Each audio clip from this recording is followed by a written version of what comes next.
క్రైస్తవ జనమా, ఒకసారి నా వైపు చూడండి. ఈరోజు ఈ ప్రార్థనకు వచ్చిన నీ బ్రతుకులో, నీ గుండెల్లో ఏదైనా భారం ఉందా?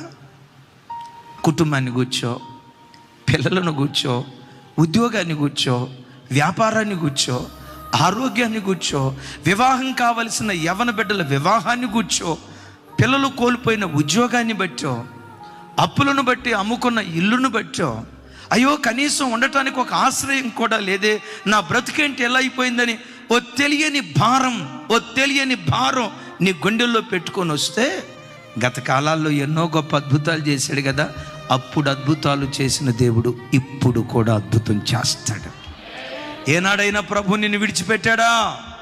ఏనాడైనా ప్రభు నిన్ను అనాథన చేశాడా? ఏనాడైనా అన్ని ప్రజల మధ్యలో అవమానానికి దేవుడు అప్పగించాడా?